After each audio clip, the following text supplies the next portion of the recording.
you, WeLead, for doing this work. You know, there's so many of us, especially as women candidates, especially as if you're a candidate of color, if you are working class, it's so difficult to imagine yourself running. It's often said, you can't be what you can't see. And so you need to have those institutions that sometimes nudge you in that direction and say, you can do this, even if you've never seen someone else do this before. Because you can.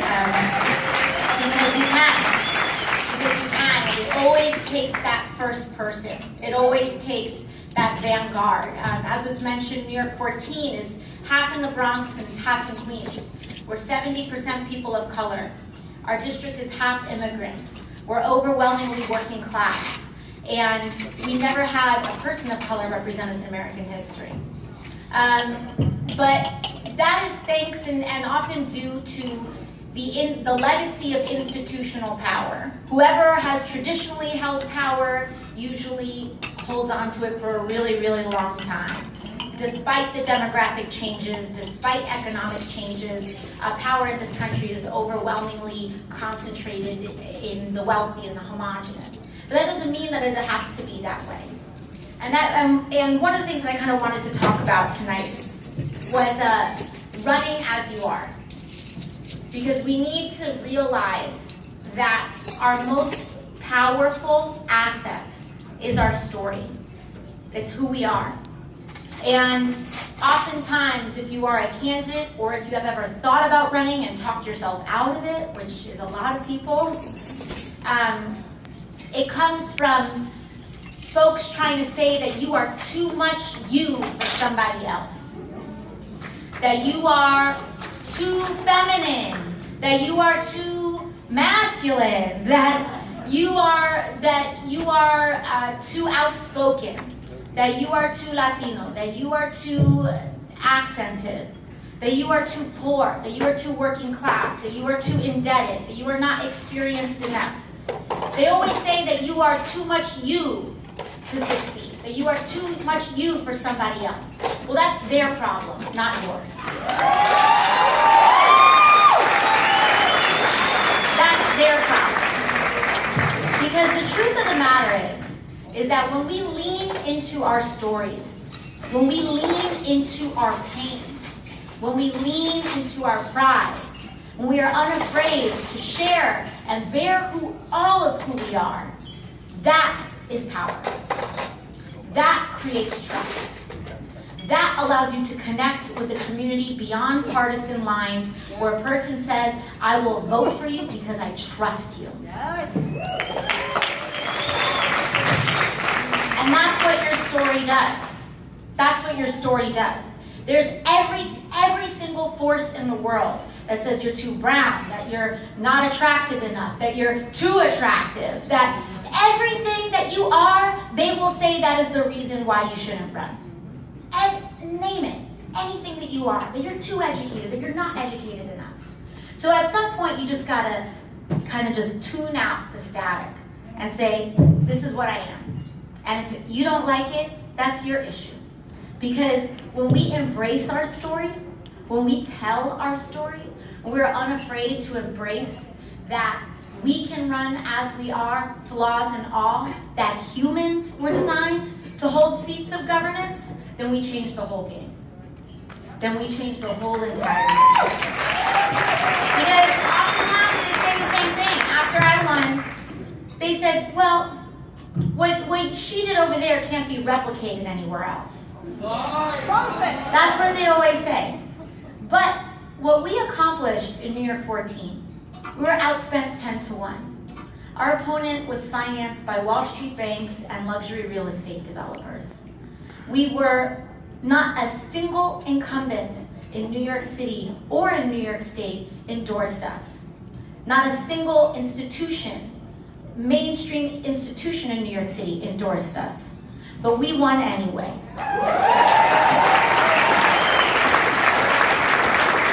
We won anyway because we leaned into the truth. We leaned into the truth. And I knew that even though I had worked in a restaurant, that didn't make me unqualified. That made me most qualified. That made me most qualified. Because I know what it's like to buy health care off an exchange that's $200 a month for an $8,000 deductible, and I know that that's not an acceptable state in the United States. I know that we can do better. And that doesn't mean that we allow cynicism to take over and dismantle the progress that we've made. But it means that we use it as the launching point to move forward. So when we lean into that, and when we say, I'm not going to take a dime of corporate money, that creates trust. Because what a lot of folks don't realize, what a lot of folks don't know, is that they think the Bronx and they think Queens, you have a mental picture in your mind. But New York 14 actually looks like a cross-section of the United States. We do have areas that are far from public transit, that are in peninsular communities that voted for Trump in 2016. You look in some areas of New York 14 and you would think you're in Michigan. You would think that you were in central Ohio. And we won those districts too. We won those neighborhoods too. We won the red zones too. Yeah. And it is possible when you establish and create that trust. Because when someone tries to make you uncomfortable with who you are, when you find yourself who you are and you're constantly trying to adjust yourself, to tie your hair back, to take off the red lipstick, to whatever it is that you want to do, to put on a high heel when you don't want to put on a high heel, whatever it is, when you find yourself diverging from your authentic self, then you are in a perpetual state of discomfort. And that means that you can't campaign as well as anybody else. So you need to tell everybody, F that noise. You gotta run as you are. You have to run as you are, because your story creates your trust. And it means that you can't gloss over your own story as well. Because when I first started running, it was very difficult. It was really hard when I first started, because they said, well, who are you? You're just a waitress. Why should you be a congresswoman? He's a 20-term incumbent. He's a 10-term incumbent, 20-year incumbent. They have all of the infrastructure, all of the everything, all of the knowledge. But I think what we have to realize is and then at the beginning, it was very hard for me to tell my story. It was very hard because a lot of us, if not all of us, have pain in our past. We have people who have passed away. We have endured economic or personal crises. And it's hard to relive that. It's hard to excavate that pain. What we have to realize is that the majority of Americans have felt it too. And when you can speak to your pain, other people will be able to see themselves in you. And when you speak to that endurance, other people will be able to see their endurance in you. It doesn't have to be the same story, but they can see themselves in you. And that's why you have to be able to lean into your whole self. Embrace your whole self, not just the success, not just the highlight reel, but we need to be able to bear and really truly share our vulnerabilities, because it's in those vulnerabilities that people will see themselves and create that trust. After we won our race, we got a flood of letters to our campaign office, and a lot of them were from Republicans. A lot of them were from Republicans. A lot of them were from people who called themselves libertarians, or people who called themselves independents, or didn't even enjoy the affiliation of any party whatsoever. Because you're not born red or blue. And you have to speak to that truth. We're not born red or blue. We're born into a system that right now in this country is top and down. And we have to be able to speak and say, hey, if you have struggled in your life, if you have struggled to make ends meet, that doesn't make you any less of a person. It doesn't make you any less of a person. It makes you a whole person. It makes you a real person. And we're here to come together to speak to the universal needs of people in this country.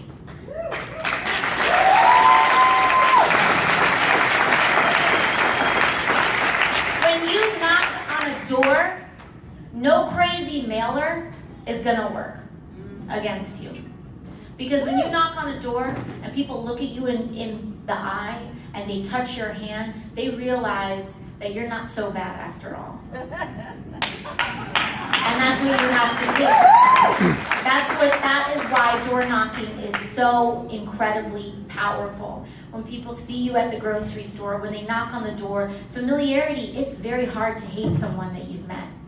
It's very hard to be suspicious of a person that you've looked in the eye and you've seen love in their eyes. It's very, very hard to continue to believe whatever it is on TV or the radio or in your mailbox. That's why it's important to knock on a door. Because what you're doing is with every single door, you're building that trust. And that's what we did in New York 14. We count our votes. You know, some of you may have minivan or your turf or whatever it is. But the idea is that you're supposed to count your votes. You knock on your door and you rank that person 1 to 5. And 1 means I'm totally going to vote for her, and 5 is I'm totally not going to vote for her. And you go in and you knock every single door, and you make sure that you have phone banks, and you have your volunteers call people, and you count as many ones as possible. Well, in New York 14, we counted 15,900 ones and twos. And 15,900 people came out to vote for us. It's just hard work. That's all it is. It's shoe leather, it's hard work, it's exhausting yourself, because that is what this nation is asking of us right now. This nation isn't asking us to say, oh, that county's too red, don't bother. Thank you. Because I don't know about y'all, I have a feeling, but I've never not done something because it was too hard. I wasn't the first person in my family to go to college, and I didn't give up on it because it was too hard. My mom didn't scrub toilets for 18 years and didn't do that because it was too hard. We don't do things, we don't shy away because they're too hard. We do them because they're the right thing to do. And whenever they're the right thing to do, then they are worth doing. They are worth doing. Because people never thought that women would have the right to vote in this nation either. People never thought that we would be able to, people never thought that this would be a free nation either. Well, after the slavery movement, we still got work to go. But you think about those abolitionists that set up that Underground Railroad, when the only America they had ever known was a slave-owning America. They did not do it because it was too hard, but it's because they knew it was the right thing to do. And what we are here is that we are a part of a much larger legacy of American progress. A much larger legacy of American progress. And progress, that kind of progress, social progress, at every single point always seemed too daunting. It always seemed impossible until it was done, in the words of Mandela. And that's exactly what happened in New York 14. Because of the day of the election, I knew that we had hit our numbers. I knew that we had done everything that we could possibly do. But I also knew the race that we were up against. We knew that we were up against a $3 million race, and we had raised a small fraction of that. But when people asked me how I felt on election day before the polls came in, it was irrespective of the outcome. I didn't think about winning. I didn't think about losing. I wasn't emotionally attached to that. I felt good because I ran the campaign that I went out to run. I felt good. And if you can reach election day, you have to redefine what success means. And if you can reach election day, having run the campaign that you envisioned on day one, that is an enormous success. You should be extremely proud of yourself. And it's also not to say that, and when you run a campaign like that, that gives you the biggest chance at winning. It gives you the biggest chance at winning. And I knew that no matter what happened on election day, that we have built power in our community. Because when you run a campaign, and when you knock on those doors, and when you create coalitions, and when you have conversations about criminal justice, about Medicare for all, about tuition-free college, when you educate thousands of people on the value of those issues, you have built power. You have built power. And regardless of the outcome, you will build on that power in the future. In New York 14, in some ways, we got lucky. In other ways, we didn't. We worked very hard for that outcome. But regardless of whether we won or lost, I often told people that before those results came in, I told people the power that we will have had on June 27th is no different than the power that we had on June 25th. Because once you knock on a door that was knocked on can never be unknocked. The conversations that you have can never be unsaid. And the thoughts that you inspire can never be put back in. Because what this is about, especially in this front line out here, is about really engaging and fertilizing and tilling the soil of personal transformation. You have to talk to people about what their morals are. You have to talk to people what kind of country we want to be. And how long are we going to defend the separation of children from their parents for a tax cut? Put it on their front door. Put it on their front door. And I mean, I tend to, mix the pot, stir the pot a little bit.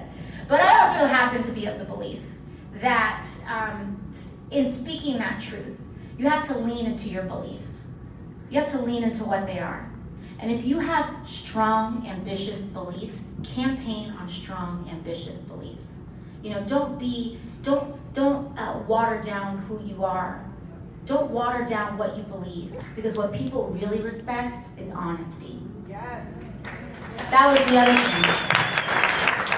And that was the other thing that we got from these letters from Republicans. They say, I may not agree with you, but I respect that you are honest about what you believe. And I would go into those Trump voting communities. First time I went in, I was like, ooh, I'm scared. But I went in and I was honest. I didn't water it down. I didn't say I don't believe in Medicare for all. I said, no, I believe that we need a 21st century New Deal in this country. I said, I think we need a 21st century movement for voting rights, 21st century labor movement in this country. I think we need a livable wage. I think we need tuition-free college. I think that's going to be our path forward. And yeah, I said things like abolish ICE. Because I said it. Because my community is 50% immigrant, and that is what I believe.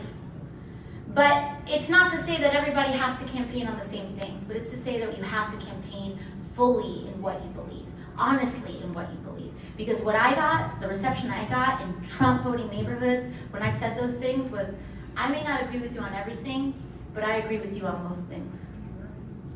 And they said, thank you for being honest. Because when we water things down into mishmash that people can't understand, better education without a plan for what that means, better wages without a commitment to a living one, better climate without committing to 100% renewable energy economy, then people won't know what you're talking about. So I personally think that honesty is the best policy. And I think that it's a great way to campaign. And I think it's not watering down your identity. Don't water down who you are. Don't water down your beliefs, because I think what people are really thirsty for right now is real human beings that are authentic, that are running for office. So I'm just here to hope to encourage you all in that pursuit. And to don't water yourself down, don't be timid in those things. Run as the fullest expression of yourself. Feel like you are growing in who you are as a human being as you run for Congress. Not that you're making yourself smaller to fit into a box. I think that, again, I think that bold policy works. I think a lot of people are waiting for champions. And I know for me, in the Democratic Party, I think a lot of people stay home because they don't think we're fighting hard enough for them.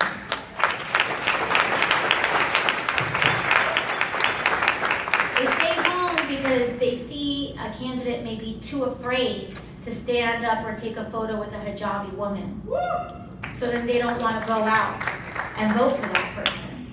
Or they see down and they see that a person won't stand up and say, we live in a nation of mass incarceration, and that we should reduce the amount of prisons we have. And they see that, and then they see that someone's too afraid to say we should end the war on drugs. They don't want to go out and vote for that person.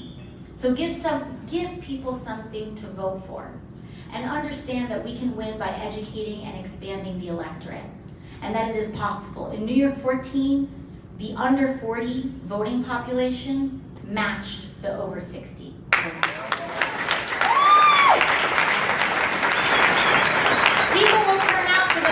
are vocally and visually fighting for them.